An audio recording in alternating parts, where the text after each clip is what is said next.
नमस्कार, आप देख रहे हैं A1 एस्ट्रो और आपके साथ मैं हूं भारती उत्कर्ष जैन। आज के इस एपिसोड में हम जानेंगे कि वास्तुशास्त्र क्या है, क्या इसके वास्तु को ठीक करने के क्या उपाय हो सकते हैं, क्या महत्ताएं हैं इसकी। और इस खास चर्चा में हमारे साथ जुड़ रहे हैं श्री राम स्वामी जी। आपका बहुत बहुत स्वागत है स्वामी जी। स्वामी जी, अब हमारे दर्शकों को ये बताएं कि वास्तुशास्त्र क्या है। जिन दर्शकों को इस बारे में ज्यादा ज्ञान नहीं है उन्हें आप बताएं कि किस तरीके से वास्तुशास्त्र को वो भी जान सकते हैं। जी, वस्तुतः जो वास्तुशास्त्र है और जो ज्योतिष है ये एक ही दूसरे के भाग है जी। इनके बिना ज्योतिष के कोई वास्तुशास्त्र ही नहीं हो सकता है। वास्तुशास्त्र इसी का एक अंग है। पहले के जो लोग होते थे, पहले के जो राजमिस्त्री होते थे, कारीगर होते थे, उनको इसका बड़ा ज्ञान रहता था। जी जी। आजकल ये चीज देखने में नहीं आती है। वस्तुतः एक अंधक नाम का राक्षस हुआ था, तो उसने पृथ्वी को बड़ा कंपित किया, तो उसको मार करके और उसको भूखंड के ऊपर उल्टा लिटा दिया गया। 81 देवता उसके शरीर के एक एक अंग के ऊपर खड़े हो गए। तो उसका जो उसको वास्तु पुरुष की संज्ञा दी गई। तो वास्तु पुरुष का जो सिर होता है वो ईशान कोण में रहता है जी। और उसके जो पैर होते हैं वो नैऋत्य कोण में रहते हैं। उसकी जो कोणी होती है ये होती है अग्नि कोण में, एक वायव्य कोण में होती है। ये उसकी स्थिति है। तो उसके कुछ मर्म स्थान होते हैं। तो उसके हिसाब से कि भूखंड के ऊपर कहाँ पर किस चीज का निर्माण होना चाहिए। जी। जैसे मान लीजिए ईशान कोण है जी। ईशान कोण ईश्वर का निवास है, वरुण का निवास है। तो वहां पर क्या होना चाहिए? अगर वहां पर उल्टा कोई चीज बन जाती है, जैसे मान लीजिए कोई बाथरूम बन गया या और कोई चीज बन गई, तो वो फिर तकलीफ देती है। जी। तो वस्तुतः यही वास्तुशास्त्र है। जहाँ वास्तु उसके देवताओं के विभाग के हिसाब से जो चीज जहाँ निर्माण होना चाहिए वही होना चाहिए। तो स्वामी जी, जैसे किसी के घर में अशांति ज्यादा रहती है, दिक्कतें ज्यादा रहती है, व्यापार नहीं चल पाता है, तो क्या ये भी एक कारण हो सकता है कि वास्तु के अनुरूप नहीं बना हुआ है कुछ? बिल्कुल ये कारण हो सकता है। देखिए, जो ग्रह दशाएं होती है वो इम्पोर्टेंट होती है। जी जी। जब आपकी ग्रह दशाएं अनुकूल होती हैं तो वास्तु का भी इतना ज्यादा प्रभाव आपको महसूस नहीं होता है जी। लेकिन जब ग्रह दशाएं प्रतिकूल चलने लग जाती हैं तो फिर आप हर जगह अपना उपचार ढूंढते हैं। तो उसमें एक वास्तुशास्त्र भी है। और वास्तु में कहीं गलत चीज बन जाती है तो वो तकलीफ तो देती है। जब अच्छी दशाएं चल रही है तो आपको महसूस नहीं हो पाता है। जी जी। स्वामी जी, जैसा कि हम देखते हैं कि घर हम जब भी बनाते हैं या कोई व्यावसायिक इमारत हम बना रहे हैं, बिजनेस एम्पायर बना रहे हैं, दुकान है, कुछ भी है, तो मेन गेट, जो मेन दरवाजा होता है, उसका बड़ा महत्व माना जाता है। तो इसका क्या महत्व है? किस तरीके से ये डिसाइड किया जाए कि किस कोने में या किस दिशा में इस गेट को बनाया जाए, ये हमारे दर्शकों को बताएं। देखिए, जो मुख्य जो द्वार होता है ये किसी भी मकान का प्रथम परिचय स्थल होता है। बिल्कुल। सबसे पहले आदमी वहीं मिलता है आकर के और अंदर से बाहर को दरवाजा ही जोड़ता है। जी। बाहर की जो एनर्जी होती है उसको द्वार के माध्यम से ही जोड़ा जाता है। बिल्कुल बिल्कुल। दरवाजा अगर आपका गलत जगह पर होगा तो आपको समस्याएं देगा, निश्चित रूप से देगा। अभी के इस चलन के दौर में कोने के ऊपर दरवाजा देने की परंपरा हो गई जी। लेकिन आप पुराने जितनी भी हवेलियां देखेंगे, पुराने जितने भी मकान देखेंगे, कोने में आपको कोई दरवाजा नहीं मिलेगा। नहीं मिलेगा। दरवाजा कोने में होना भी नहीं चाहिए। किसी भी दिशा में आप दरवाजा बनाएं तो जब अपन उसमें प्रवेश करते हैं तो आप उसकी चौड़ाई को नाप लें। तो लेफ्ट साइड से जो मध्य भाग जहाँ आता है उससे राइट में दरवाजा होना चाहिए, दाएं साइड में होना चाहिए। किसी भी दिशा में हो, चाहे पूर्व में हो, चाहे पश्चिम में हो, चाहे उत्तर में हो, दक्षिण में हो। आपको और एक सरल उदाहरण से बताता हूँ। स्वास्तिक आपने देखा है जी। स्वास्तिक की जो चारों भुजाएं होती हैं, एक भुजाएं बंद रहती है, एक खुली रहती है।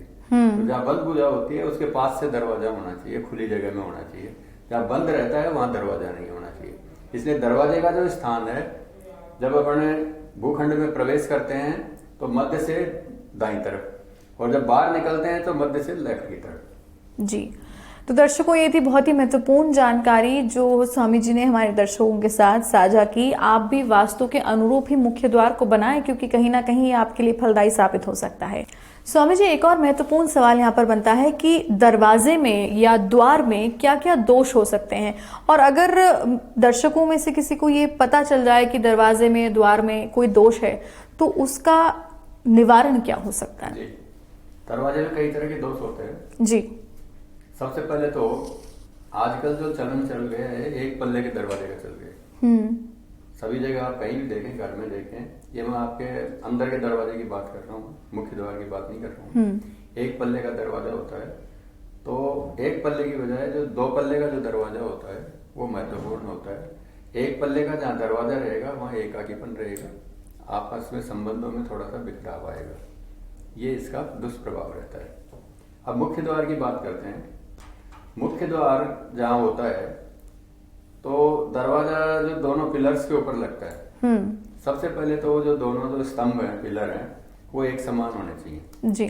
उनकी ऊंचाई, उनकी मोटाई और उनकी चौड़ाई, ये सब बराबर होनी चाहिए, एक जैसे होने चाहिए दोनों स्तंभ, ये महत्वपूर्ण है। अगर छोटे बड़े रहेंगे या असमानता होगी उनमें किसी कारण से, तो जो संतान होती है वो जल्दी से सेटल नहीं हो पाएगी, उसके विवाह में विलंब होंगे, ये इसका दुष्प्रभाव रहेगा जी।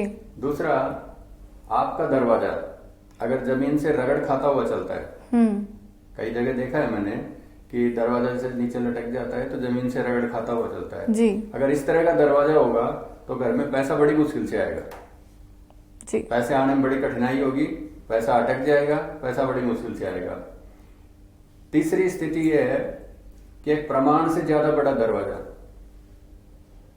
प्रमाण से बड़ा ऊंचाई में, अगर ज्यादा बड़ा दरवाजा हो जाता है तो उस घर में सरकारी समस्याएं ज्यादा रहेंगी। कोई ना कोई डिपार्टमेंट जो भी एप्लीकेबल होते हैं आपके, अगर आप व्यापार कर रहे होते हैं तो वैसे, और सरकारी समस्याएं कुछ ना कुछ पुलिस विभाग की समझ लीजिए और किसी चीज की समझ लीजिए, वो एक प्रॉब्लम रहेगी जी।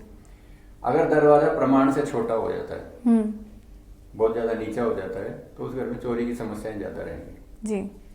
चोरी की समस्याएं ज्यादा रहेंगी, उसमें थोड़ी सी प्रॉब्लम रहेगी। दरवाजे के जो दोनों पल्ले होते हैं अगर वो असमान होते हैं, जैसे एक दरवाजे का पल्ला थोड़ा बड़ा कर दिया, एक दरवाजे का पल्ला थोड़ा छोटा कर दिया, ऐसे घर में पिता जो होता है वो अपने संतानों से भेदभाव करता है जी। सभी संतानों को समान दृष्टि से नहीं देखता है, उनके साथ भेदभाव करता है, किसी को ज्यादा चाहेगा, किसी को कम चाहेगा, ये समस्या रहेगी। दरवाजे के जो दोनों पल्ले होते हैं, अगर एक पल्ला मोटा हो गया और एक थोड़ा सा पतला हो गया, उनकी मोटाई में अगर थोड़ा सा अंतर आ जाता है तो घर में किसी ना किसी सदस्य को, या तो गृहस्वामी को या घर के अन्य किसी सदस्य को एनीमिया की, रक्त अल्पता की समस्या रहेगी। उनके घर में रक्त की कोई ना कोई प्रॉब्लम जो है, समस्या जो है वो उनके रहेगी। इस तरह की स्थिति दरवाजों को देख करके की जा सकती है। स्वामी जी, जैसा कि आपने बताया कि ऊंचाई जो है वो अगर ज्यादा हो तो भी नुकसानदेह है और कम हो तो भी नुकसानदेह है, तो ये ऊंचाई का कोई स्पेसिफिक हम बता सकते हैं दर्शकों को? एक तो जो दरवाजा होता है, तो दरवाजा जो भूखंड की जो चौड़ाई होती है जी, उसके हिसाब से आप देखें जी।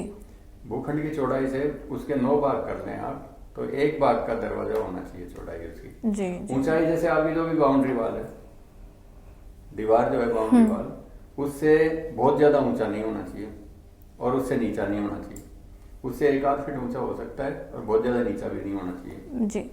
ये इसका प्रमाण रहता है जी।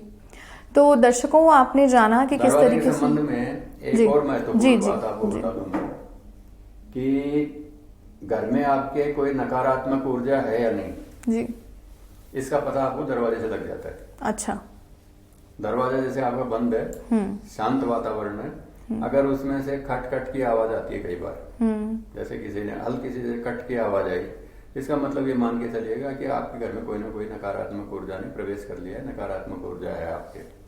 दूसरा, दरवाजे खुलने बंद करने के समय, जैसे दरवाजा अपने आप उसके वो हटा दें, उसकी कुंडी हटा दें, तो या तो बाहर की तरफ खुल जाएगा या अंदर की तरफ खुलेगा या स्थिर रहेगा। अगर बाहर की तरफ खुलता है, अपने आप ही खुल जाए, तो ग्रह का जो स्वामी है वो घर में कम रहेगा, बाहर ज्यादा रहेगा। और अगर वो अंदर की तरफ खुलता है तो ये तकलीफ का कारण है, घर में कोई ना कोई एक्सीडेंटल केस दे देता है, कोई ना कोई प्रॉब्लम दे देता है। दूसरी चीज, दरवाजा जो खोलते बंद करते हैं अपन, उस समय कई बार देखा है आवाज आती है जी, तो ये नहीं होनी चाहिए। अगर इस तरह की आवाजें आती हैं तो घर में क्लेश रहता है। तो अगर ऐसे लिए आप उसमें रिपेयर करा दें, तेल डाल दें उसमें जी जी, तो चेक करते रहे उसमें, जब भी किसी दरवाजे में आवाज आए तो आप ये उसका उपचार कर सकते हैं जी। दूसरा, दरवाजे के दोष को दूर करने के लिए, जैसे अंदर की तरफ खुलता है, बाहर की तरफ खुलता है, इसको तो आप ठीक करा सकते हैं जी। रगड़ खाते हुए चलता है, उसको भी आप ठीक करा सकते हैं। बाकी जैसे अन्य कोई दोष होते हैं तो उनके लिए सबसे बढ़िया तरीका यही है कि जो गृह स्वामी है, जिसके नाम से मकान है, उसकी 9 अंगुल नाप लें स्केल के ऊपर, और 9 अंगुल नाप के 2 स्वास्तिक घर के दरवाजे के जो दोनों पिलर्स हैं उनके ऊपर बाहर की तरफ बनवा दें जी। वो चाहे सिंदूर से बनाए या सिंदूरी कलर के पेंट से बनाए, अंगुल के नाप के, अंगुली के नाप के ऐसे 4 तो ये होंगे, 4 8 ही होंगी, एक और नाप लें। ठीक है। इस तरह से 9 ये लगभग 7.5 इंच के करीब बैठता है जी। तो ये 9 अंगुल नाप के स्वास्तिक दोनों पिलर्स के ऊपर बाहर की तरफ बना लें, या सिंदूर से बना सकते हैं या फिर सिंदूरी पेंट से बनवा लें या धातु के लगवा दें, जैसा भी। जी। तो दर्शकों, ये छोटी छोटी बातें हैं जिनका ध्यान हम रखें अगर, तो इन दोषों से दूर रहा जा सकता है, घर में शांति बढ़ाई जा सकती है, अपनत्व बढ़ाया जा सकता है। तो इन छोटी छोटी बातों का स्वामी जी अगर निर्माण कराते समय ही ध्यान रखा जाए तो कहीं ना कहीं बहुत लाभदायी आप सभी के लिए होगा। तो इस एपिसोड में फिलहाल के लिए इतना ही। आप देखते रहिए A1 एस्ट्रो। नमस्कार। नमस्कार।